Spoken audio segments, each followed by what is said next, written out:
Bismillahirrahmanirrahim. Assalamualaikum warahmatullahi wabarakatuh. Waalaikumsalam warahmatullahi wabarakatuh. Baik, di sini kita kembali lagi dengan acara iPod, di mana kita membahas isu-isu terkait kesehatan terkini dengan saya Nashwa Aura Salsabila sebagai host pada malam hari ini, dan narasumber kita pada malam hari ini yaitu Dr. Fitriana, Magister of Science Forensic Medicine, spesialis kedokteran keluarga layanan primer. Di sini kita akan membahas terkait isu terkini yang sedang marak, yaitu terkait sistem BPJS di Indonesia pada era 2024 ini, di mana sistem BPJS Kesehatan bertujuan memberikan akses layanan kesehatan yang terjangkau bagi masyarakat Indonesia. Namun, rumah sakit sering menghadapi tantangan keterlambatan klaim pembayaran dari BPJS yang mengganggu arus kas dan memperberat beban operasional. Proses administrasi yang rumit, penolakan klaim, dan verifikasi manual menjadi faktor utama yang memperlambat pencairan klaim. Maka melalui tema dari klaim lambat beban berat dilema rumah sakit di sistem BPJS ini, kita akan membahas isu terkait ini pada narasumber pada kali ini. Baik, langsung saja dari narasumber kita pada malam hari ini, yaitu Dr. Fitriana. Apa kabar, dokter? Alhamdulillah sehat. Ya, Ya. dok. Iya, Nah, ini gimana Dek kabarnya? Terima kasih sekali loh ini saya diberikan kita, kesempatan nih buat nongol-nongol. Tapi maaf ya, ini wajahnya capek. Ya, nggak kami apa-apa, baru dokter. baru aja sampai ini tadi ya. Oh iya, kami sangat berterima kasih dokter sudah menyempatkan waktunya untuk sekedar bincang-bincang aja gitu ya, dok. Kita Ya, mungkin ini bincang-bincang santai aja ya. ya, dok, mungkin Nggak kita usah bisa formal-formal. Nanti ya. kalau formal-formal jadinya kuliah nanti. Iya, dok, nanti mungkin ya kita bahas-bahas dikit-dikit aja begitu. Nanti saya akan meminta terkait insight atau pandangan dokter terkait masalah kali ini. Jadi mungkin dari sistem BPJS yang sedang banyak dikritik nih, dok. Sekiranya bagaimana pandangan dokter sebagai dokter spesialis kedokteran keluarga layanan primer, apakah tanggapan itu terkait masalah tersebut, dok? Sudah. Ya, terkait dengan BPJS ya, BPJS ini kan memang sebetulnya tadinya itu sejarahnya itu awalnya adalah untuk kepentingan umat manusia ya, yang Iya, awal kali pada saat itu eh, Prof. Gufron ya, selaku sekarang yang sebagai eh, kepala BPJS ya, pentingnya di BPJS. Beliau dulu awal kali eh, semacam ada studi pendahuluan ya, studi pendahuluan di salah satu klinik di eh, Universitas Gadjah Mada ya, namanya Gadjah Mada Medical Center, di mana kala itu yang menjadi anggotanya adalah seluruh mahasiswa di UGM tersebut. hmm, Jadi sejarahnya awalnya dari situ, yang kemudian pada akhirnya dilakukan sebuah riset yang kemudian dikembangkan dan dibawa ke nasional dan dikenal dengan Universal Health Coverage ya, sebagai nama yang keren gitu ya. ya, Kemudian untuk nama tradisionalnya yang sering kita kenal dengan BPJS ya, ya seperti itu. Jadi memang untuk BPJS ini tujuannya dibentuk itu juga untuk menertibkan. Jadi di mana kalau dulu itu fee for service, kalau sekarang itu tidak menganut fee for service untuk apa namanya pemberian penghargaan kepada seorang dokter atau tenaga kesehatan lainnya. Ya, untuk mungkin di sini saya nggak apa-apa ya, sedikit-sedikit saya mungkin agak eh, banyak bercerita ya terkait dengan kenapa sih awalnya kok BPJS itu ada, karena memang di situ ditengarai ketika pada era fee for service banyak pasien-pasien itu merasa tidak bisa terfasilitasi. Jadi hmm, banyak yang mereka merasa bahasanya tidak bisa mendapatkan layanan kesehatan yang layak karena layanan kesehatan pada saat itu sangat mahal. Maka ketika itu eh, dengan adanya BPJS ini harapannya layanan kesehatan itu bisa merata. Dan Hmm. di sini juga ada penertiban, jadi antaranya layanan primer, kemudian rumah sakit apa namanya tipe D, tipe C, kemudian untuk rumah sakit tipe B dan rumah sakit rujukan nasional atau di sini juga tipe A ya. Sebagai PPK 3 itu bisa lebih tertib karena pada kenyataannya pada saat itu eh, banyak kasus-kasus yang sebenarnya itu bisa diselesaikan di FKTP atau di Vaskes primer itu memang banyak yang berbondong-bondong ke rumah sakit ya sehingga di sini tidak tercapai cost effectiveness ya artinya secara pembiayaannya itu sangat tidak efektif sangat tidak efisien dan cenderungnya sangat costly sekali di situ juga pada akhirnya menjadikan beban dari anggaran kesehatan itu sendiri. Nah, untuk BPJS ini harapannya bisa memperingan tidak hanya memperingan negara pada umumnya, tapi juga memperingan pasien atau masyarakat pada khususnya yang membutuhkan tentunya. Namun di perjalanannya ya tahu sendiri ya, namanya layanan kesehatan itu tidak bisa seperti layanan non kesehatan. Ya, jadi di situ memang apa?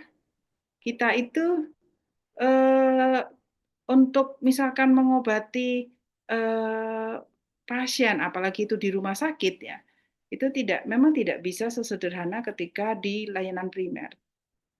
Nah, sedangkan di layanan primer itu menganut kapitasi dan di PPK 2, PPK 3, artinya di sini rumah sakit, itu menganut inasi bijis, di mana itu ada proses klaim BPJS. Ya, dan hal ini kalau untuk layanan primer tidak masalah ya, karena dia kapitasi, dia bersumber dari keanggotaan dari masyarakat yang memang terdaftar sebagai istilahnya user untuk di apa PPK 1. Sementara untuk PPK 2 dan PPK 3 ataupun rujukan nasional itu memang vaskes yang dimana mereka itu ada apa namanya mendapatkan user itu memang ketika kita yang di FKTP itu melakukan rujukan. Nah, untuk proses klaim BPJS ini memang nanti akan sangat mempengaruhi layanan kesehatan yang diberikan kepada pasien. Karena untuk di rumah sakit karena menganut inasi bijis tentunya akan berbeda dengan kapitasi. Kalau kapitasi kita sudah pasti untuk per bulan nanti akan masuk berapa, yang keluar berapa itu bisa dihitung. Tetapi kalau untuk di layanan kesehatan dengan sistem klaim inasi bijis itu memang dia akan sangat jauh berbeda, deh. Jadi di situ nanti betul-betul lebih rigid lagi untuk klaim-klaimannya dibandingkan dengan sistem kapitasi seperti itu. Oh, Jadi jadi meskipun BPJS ini memang dirancang untuk meningkatkan akses kesehatan, tentunya pasti ada beberapa tantangan-tantangan ya dalam proses klaim yang mungkin akan berdampak pada kualitas layanan, beberapa prosedur yang memang harus diikutin ya karena memang di situ sangat berjenjang, banyak regulasinya, dan itu harus kita ikuti sebagai tenaga kesehatan dan itu memang apa namanya bagi kita yang dulu fee for service itu memang ini apa ya mungkin bisa dikatakan memang sedikit kaku ya tapi ya itulah untuk pendisiplinannya seperti itu. Jadi misalnya prosedur-prosedur yang diikuti itu seperti verifikasi berlapis ya atau kebutuhan untuk dokumentasi yang lengkap ya dan itu semua membutuhkan waktu. Ya, hmm, itu akan mempengaruhi proses pemberian layanan karena dokter penanggung jawab itu kan perlu memahami jenis-jenis penyakit yang bisa iya, dilayani baik itu di iya. FKTP ataupun di apa FKTRL ya seperti itu dan jenis penyakit yang memerlukan rujukan itu yang seperti apa karena kita yang di FKTP harapannya itu sekarang sudah berkembang ya 144 macam penyakit itu sudah harus selesai di FKTP dan itu tantangan tersendiri untuk FKTP dan memang nanti akan banyak celah yang memang harus kita sinergiskan di situ. Nah, seperti itu, Dek.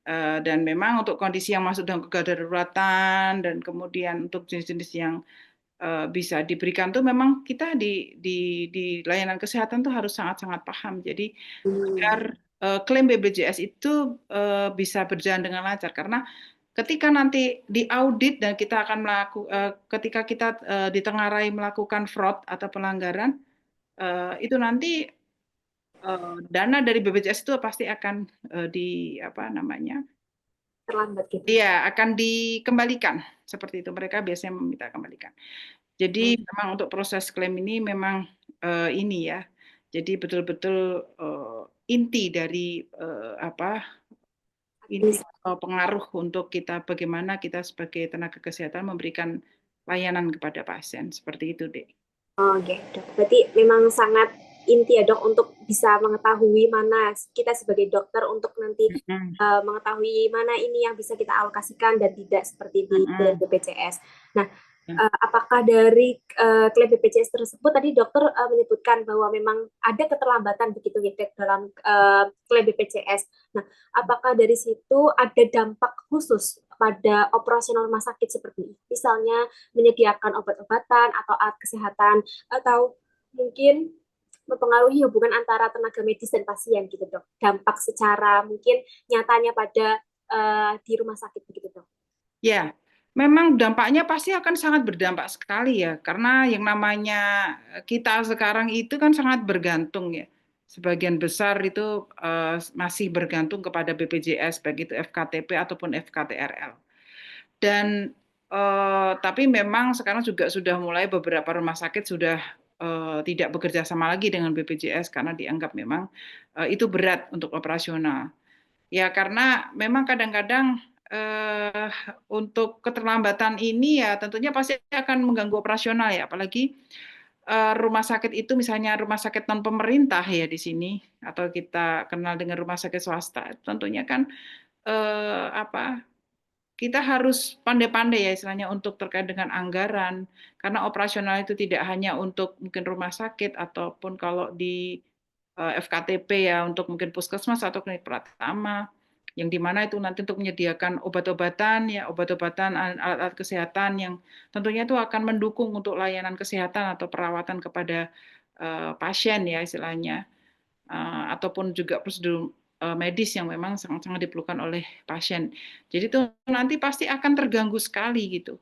Yang pada akhirnya kita tuh nanti terkesan kita itu di depan pasien itu seperti apa ya? Mungkin kayak kalau kita tuh dilihat kayak pelit gitu. Nah, itu biasanya yang mereka komplain gitu. Nah, mereka kan kadang-kadang pasien, kenapa kok saya tidak di, ini harusnya dicek lab, kenapa ya?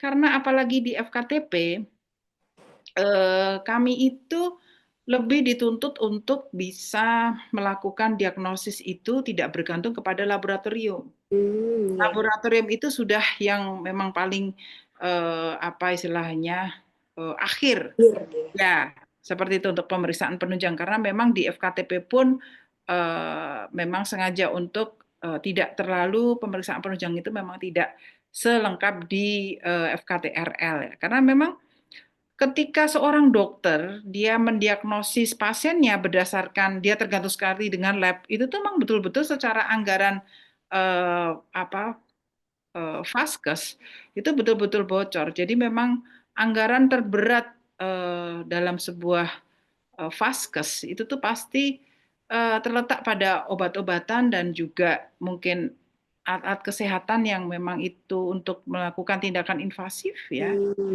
dan juga tentunya laboratorium karena mereka butuh reagent ya itu kan reagentnya itu kan memang butuh apa namanya dana yang tidak sedikit seperti itu. Jadi pasti akan mempengaruhi lah kualitas kita juga melakukan pelayanan itu juga serba bingung ya, ingin memberikan yang terbaik tapi ya karena memang belum ini ya ya sudah gitu. Tidak maksimal gitu ya dok. Ya Jadi tidak maksimal artinya tapi bagaimana kita ya harus tetap profesional gitu. Jadi meskipun itu tidak maksimal tetapi bagaimana itu ya tetap pasien melihat keprofesionalan kita gitu. Artinya ketidakmaksimalan itu bukan ketika saat kita menolong ya, atau kita memberikan layanan kesehatan. Mungkin dari sisi pengobatan mungkin ya. Hmm, Nah, ibarat itu kita akan lebih menguatkan dari ke yang non farmakoterapinya. Jadi oke, misalnya apa yang memang bisa dibenahi, apa yang nah, seperti itu. oke. Berarti maksudnya kita masih bisa memaksimalkan di non medikamentosannya Ya, gitu ya. ya, ya seperti itu. Ya. Selanjutnya mungkin dari yang tadi kan mungkin pasien akan tidak menerima pelayanan yang secara maksimal dari klaim BPJS yang terlambat tersebut. Nah, bagaimana dari tenaga medis sekiranya untuk mengatasi hal tersebut? Ya, tentunya ini akan mempengaruhi semangat dan etos kerja dari tenaga medis itu pasti ya istilahnya. Ya, tapi tetap kita tidak bisa istilahnya kita tidak bisa untuk karena kita melihat itu, waduh kok cuma segini ya kan, terus kita terus secara semangat juga terus turun dan itu kita perlihatkan sehingga kita jadi tidak profesional ya. Hmm, Itu tentunya itu tidak dibenarkan memang, walaupun meskipun katakanlah biasanya itu adalah akan mempengaruhi di jasa medis ya. oh Nah, iya, itu jadi tapi kita tetap harus berusaha keras bagaimana kita melakukan pelayanan profesional pada pasien. Karena itu pasti akan berpengaruh keterlambatan klaim itu yang mungkin tadinya jasa medis itu bisa dibayarkan per 3 bulan misalkan atau per bulan, tapi karena mungkin ada keterlambatan di situ bisa saja dan jadi 6 bulan, bisa hmm, saja nanti dirapel di berikutnya seperti itu. jadi sangat ini ya dok. Iya, makanya iya apalagi kalau itu adalah vaskes non pemerintah itu luar biasa sekali deh itu kita sangat kerasa sekali ya. Kalau pemerintah biasanya mereka masih ada unsur-unsur di mana subsidi ya. Tapi Hmm, kalau yang non pemerintah ibarat itu entah itu yayasan dari apa suatu organisasi NGO ya. Nah, itu biasanya itu nanti akan kerasa sekali karena untuk menggaji karyawan pun juga dari situ, Dek. iya. Menggaji karyawan, kemudian memberikan jasa-jasa medisnya gitu tuh itu dari situ juga Hmm, gitu. iya dok, iya. Mungkin dari situ apakah ada apa ya dok? Mungkin kayak usaha gitu dari yang rumah sakit untuk memastikan klaim ini tuh lebih cepat begitu dok untuk diproses dari pihak rumah sakitnya seperti itu. Iya, untuk usahanya ya, ya tentunya kita melakukan efisiensi tentunya. Efisiensi. Ya, mana yang bisa diefisiensikan? Misalkan dari penggunaan obat, penggunaan pemeriksaan penunjang. Nah, itu biasanya akan terjadi sebuah efisiensi. Hmm. Nah, di mana tapi itu tetap harus dikomunikasikan kepada pasien. Jangan sampai mereka apa ya namanya merasa tidak diberikan layanan seperti biasanya. Ya, tapi tetap harus kita komunikasikan. Karena eh, kalau kita ibaratnya di situ ada keterlambatan, tapi kita masih menganut dengan layanan kesehatan yang kemarin, ya tentunya itu nanti pasti eh, akan berdampak yang kurang baik juga bagi kelangsungan operasional atau kelangsungan hidup bagi si vaskes juga. Karena kan vaskes itu juga butuh hidup ya. Jadi kan vaskes itu kan banyak unsurnya.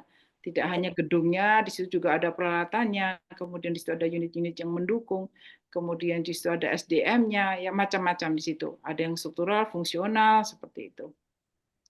Oke, dok. Berarti memang yang kita maksimalkan ya memang efisiensinya ya dok. Biar Efisiensi dan jadi eh, tentunya ya ini biasanya di Vaskes itu ada petugasnya yang memang khusus untuk mengurusi BPJS terkait dengan klaim-klaimannya itu. Jadi mereka biasanya sering ya diundang lah istilahnya oleh BPJS karena biasanya BPJS itu kalau ada peraturan-peraturan baru tuh mereka selalu ada sosialisasi. Hmm. Sosialisasi terlebih dahulu yang dimana biasanya petugas-petugas BPJS dari Vaskes itu dikumpulkan dan diberikan penjelasan sehingga nanti untuk sebagai preventif agar ya kita tidak boncos lah begitu. Oh gitu, baik-baik. Oke, baik. Mungkin dari situ ada ini dok, yang baru-baru ini kayak usulan digitalisasi atau penyederhanaan dari proses administrasi klaim BPJS itu, apakah menurut Dokter Fitri ini realistis untuk diterapkan? Untuk digitalisasi, Iya dok. Ini, ya, ya untuk digitalisasi ini tuh penting sekali karena jadi begini, dengan digitalisasi BPJS pun juga bisa memantau hal hmm, apa saja yang sudah dikerjakan oleh seorang dokter kepada usernya. hmm, Jadi apa namanya? Tentunya eh, apa di situ akan terjadi saling keterbukaan. Kan nanti iya, akan juga untuk menghindari fraud juga ya. Sehingga di sini sudah untuk melakukan audit dan itu akan lebih mudah. Ketika kita klaim pun juga mereka akan ngeceknya pun juga akan lebih mudah karena iya, sudah adanya rekam medis yang di mana EHR ya.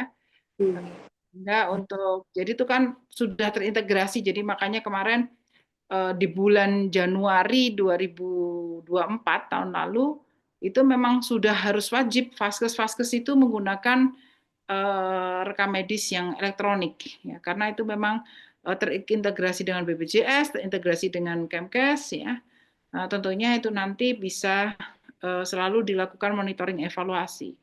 Nah, itu hmm, nanti juga akan dapat itu adalah juga langkah-langkah yang bisa mempercepat proses klaim BPJS ya. Dan itu nanti tanpa mengganggu layanan medis. Jadi memang itu harus butuh juga koordinasi, kolaborasi antara Yanmed, rekam medis, koder BPJS ya.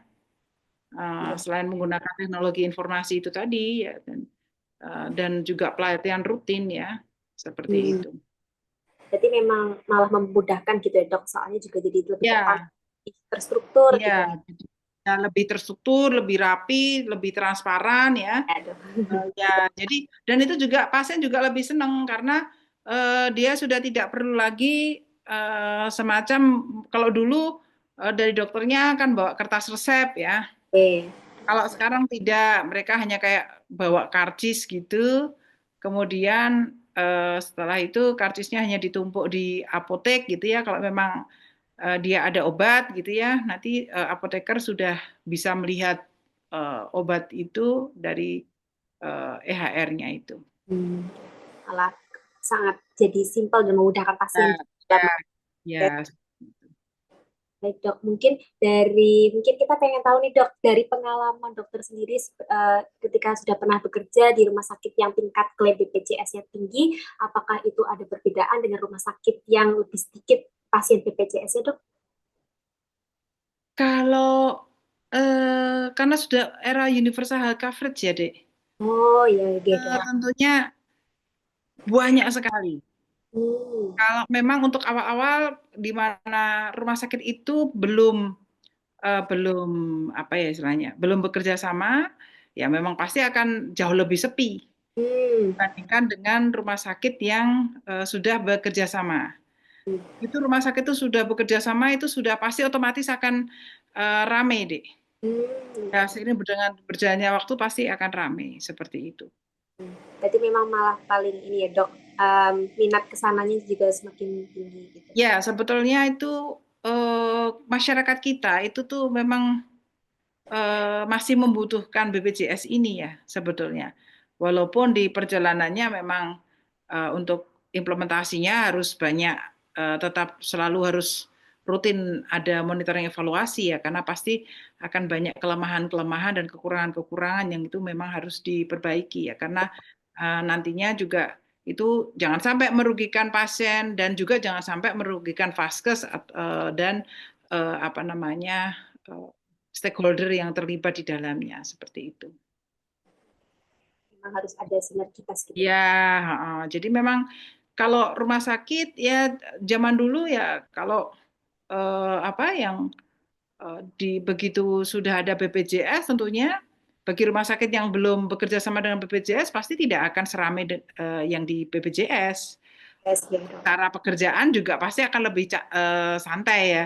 Iya, Apa begitu kita bekerja sama dengan BPJS ya akan banyak repotnya gitu ketika ibarat ketika saya waktu itu bekerja di rumah sakit saya jaga IGD di mana rumah sakit tersebut belum belum bekerja sama dengan BPJS ya saya banyak anggurnya, banyak diemnya. iya. Tapi begitu sebuah rumah sakit itu bekerja sama dengan BPJS, ya itu sudah mulai sedikit Mulai. sedikit perjalanan ya seperti itu. Berarti memang sangat terasa gitu ya dok dari Ya, sangat-sangat terasa ya sekali. intensitas ya, aktivitasnya gitu nih dok. Oke.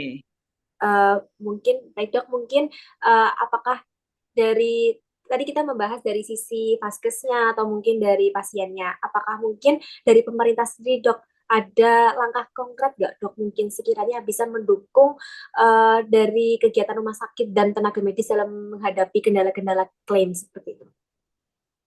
Itu tadi kita memanfaatkan teknologi informasi dan tentunya ada pelatihan dan juga pendampingan. Jadi dari BPJS itu bisa memberikan pelatihan rutin kepada tenaga medis dan staf administrasi ya mengenai sistem klaim BPJS yang baru ya dan Iya. apa regulasi. Jadi memang BPJS itu selalu rutin deh, selalu rutin untuk mengundang kami semua ini yang yang memang eh, merupakan stakeholder yang terlibat di sebuah vaskes ya.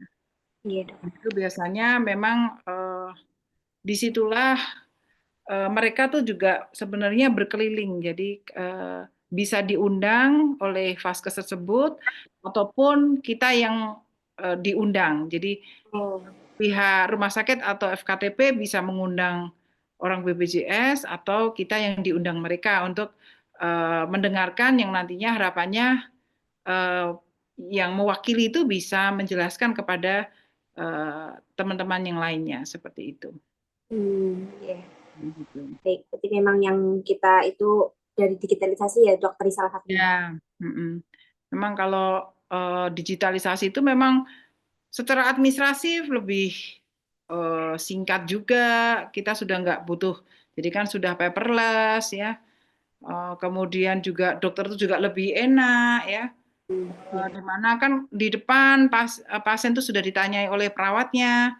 Jadi kadang-kadang ketika pasien itu sudah mau masuk, kita sudah bisa melihat dan kita juga akan dengan mudah bisa melihat historinya. Tanpa harus kalau dulu dengan paper, wah itu belum lagi kalau misalnya yang merawat teman kita yang sebelumnya ya, waduh itu tulisannya ya, walaupun kita sesama sejawat ya, kadang-kadang tulisan dia lebih artistik daripada tulisan kita, kita juga bingung ini, wah ini apa gitu ya.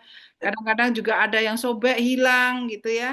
Nah, itu malah yang ribet ya dok. Ya, seperti itu. Jadi dengan adanya digitalisasi ini sangat-sangat membantu sekali karena semua sudah paperless. Kita mau ngintip kemarin itu diberi apa sih, kok dia mengeluh masih belum apa menurun dan Oke. sebagainya.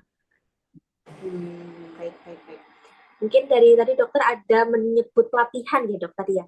Mm. Oke, apakah mungkin ada pelatihan atau dukungan yang khusus gitu dok? Mungkin dari yang dokter harapkan dari rumah sakit atau BPJS untuk mempermudah dari proses klaim tersebut.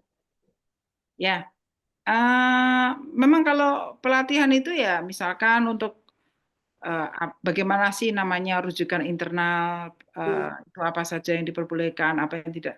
Jadi secara teknis rujukan ya. Saya, Kemudian ya ya peningkatan pemahaman ICD 10-nya misalnya ya atau prosedur yang sesuai. Nah, itu adalah pelatihan-pelatihan yang memang bisa meningkatkan ya eh, hmm, dapat mendukung lah istilahnya ya mendukung. tes klaim ya karena itu sudah tertib, sudah sesuai dengan apa yang itu dipedomkan jadi sudah disusun oleh BPJS itu sendiri ya. Hmm, Seperti itu. Dan dukungannya itu juga biasanya ada tim BPJS yang kalau di rumah sakit karena 24 jam ya, nah, mereka juga harus ada yang standby 24 baik. jam di rumah sakit ya. Nanti soalnya kan kadang-kadang pasien keluarganya kita jelaskan, mereka tidak percaya sehingga kita butuh orang BPJS yang langsung menjelaskan seperti itu. Jadi memang harus ada yang siap gitu ya dok untuk Ya, ya, datanya ya, gitu. karena walaupun datang ke UGD, mana yang masih bisa, mana yang tidak sudah tidak bisa, maksudnya memang belum bisa di cover lah istilahnya Oke. di. Oh, mungkin dari pertanyaan selanjutnya dok, eh, sebentar, mohon maaf. Berarti dari keseluruhan tadi dok, mungkin menurut Dokter Fitri, sejauh mana sistem BPJS ini mendukung atau menghambat pemberian layanan kesehatan yang berkualitas gitu dok? Untuk sejauh mananya? Ya, kalau keterlambatan ya tentunya pasti akan amat sangat menghambat ya. Iya. Ya, seperti itu. Cuma kalau mendukung, tentunya semua orang bisa menikmati ya, eh, Hmm. tanpa terkecuali ya. Artinya kesehatan memang untuk kemaslahatan umat di sini.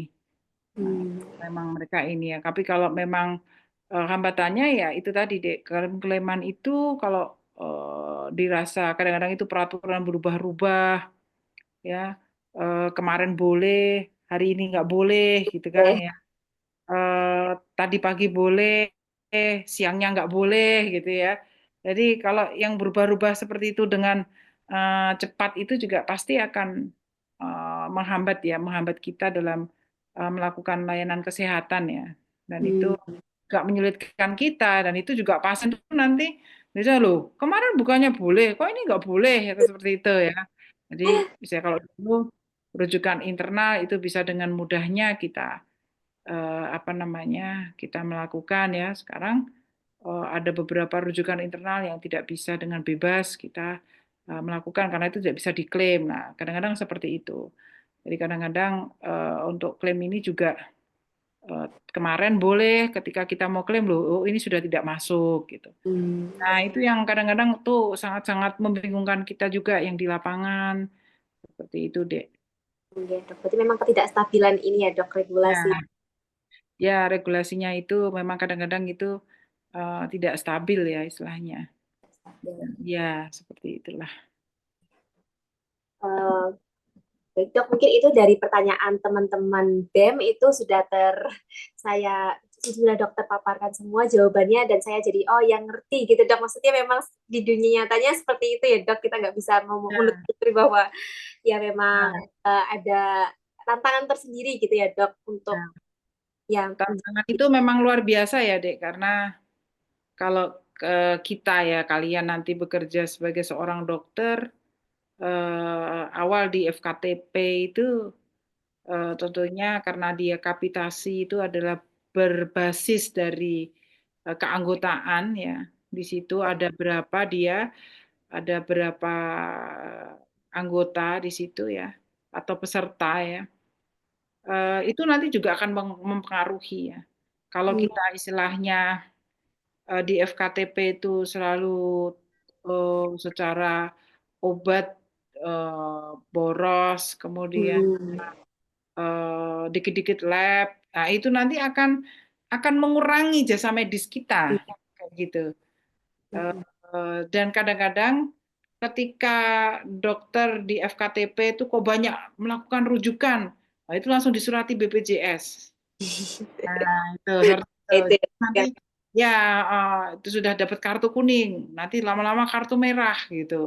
Iya. Nah, itu. Jadi itu tadi kenapa kok fraud-fraud itu sering terjadi ketika lakukan rujukan karena pasien meminta, pasien memaksa, kalau tidak dituruti mereka langsung ke BPJS, kita yang kena, sehingga dokter-dokter itu pada akhirnya harus menipu diagnosisnya agar Hmm, bisa ya. dirujuk ke Hmm. PPK 2 ataupun BPK 3 seperti itu. Hmm. Padahal ketika di PPK 2 atau 3 dilakukan reanamnesis kembali, dilakukan pemeriksaan, ternyata ini harusnya di PPK 1.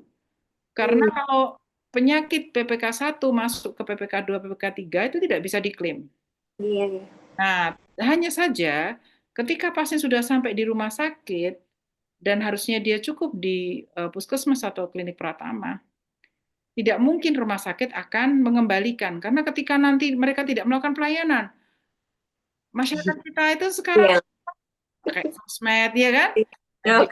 media Memang, sosial itu sangat mereka membutuhkan bantuan netizen ya. Jadi iya, ya seperti itulah. iya, jadi makin kritiknya tuh jadi udah cepat ya, Iya, dok. iya kan goreng-goreng ya kan, Iya, dok. ditambah-tambahin gitu ya. Iya, Ya jadi jadi makin ya, panas.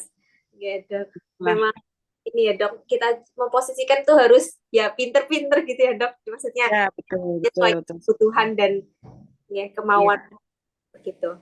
Baik dokter, mungkin dari yang tadi kita sudah didiskusikan, dari dokter sudah memaparkan pendapat dokter, mungkin saya izin menyimpulkan dari dok. Ya, Atau nggih. mungkin dokter sebelumnya adalah statement.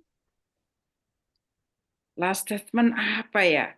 Nah, kita last statement ya, apapun itu situasi kondisi kita sebagai seorang dokter ya tetap memberikan yang terbaik buat pasien. Ya, ya dok. Mau apapun itu tantangannya gitu. Nah, ya, ya, dan jangan jadikan pasien itu sebagai mesin dari kekayaan seorang dokter ya. Oke. Sangat ini dok. Kita harus Nah, ini ya. Iya harus ya Allah memposisikannya begitu. dan Ya, ya, saya izin mungkin sudah pertanyaannya sudah cukup terjawab dari teman-teman yang sudah menanyakan. Saya izin untuk menyimpulkan, Gedok, mungkin dari masalah klaim BPJS Kesehatan Indonesia ini bisa ini sangat menunjukkan kelemahan dalam tata kelola klaim, transparansi dan pengawasan yang perlu segera diperbaiki untuk menjaga keberlanjutan program. Maka dari itu kita perlu mengatasi dengan efisiensi dari regulasi, kemudian peningkatan transparansi, kemudian kerjasama atau sinergitas begitu dari fasilitas kesehatan dan perbaikan regulasi dan pengawasan. Dengan upaya kolaboratif antara BPJS Kesehatan, pemerintah, fasilitas kesehatan, dan masyarakat, masalah klaim dapat diminimalkan. Keberlanjutan program ini harus menjadi prioritas untuk memastikan setiap warga negara mendapat pelayanan kesehatan yang layak dan berkualitas. Begitu, ya, mungkin dari saya sudah cukup pertanyaannya gitu dok, dan dokter juga mungkin tadi sudah memberikan last statement gitu gitu dok. Saya terima kasih dokter atas waktu. terima kasih sekali.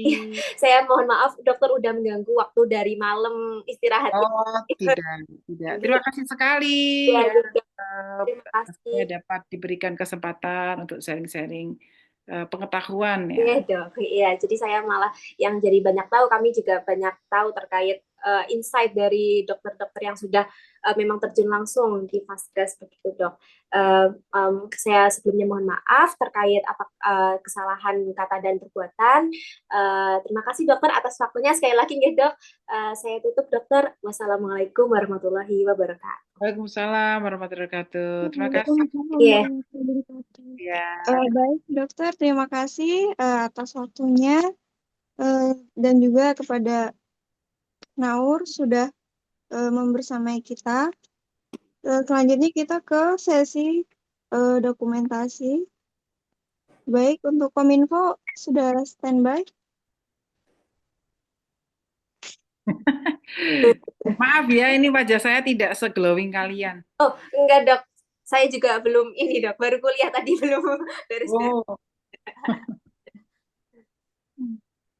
Ini wajahku keluar nggak ya? Belum ya? Enggak keluar, belum keluar. Bentar, gimana ya? Oh, jadi kebalik ya. dadah. Udah keluar. Baik, bisa difoto dari sekarang. Baik, 1, 2, 3. Lagi, dok, boleh? 1, 2, 3. Oke. Baik, guys, dok. Terima kasih sudah Terima kasih. meluangkan waktunya. Makasih ya. Oke. Saya izin live ya. Assalamualaikum. Waalaikumsalam. Terima kasih, Dok. Selamat istirahat ya. Yuk, yuk. Selamat istirahat, Dok.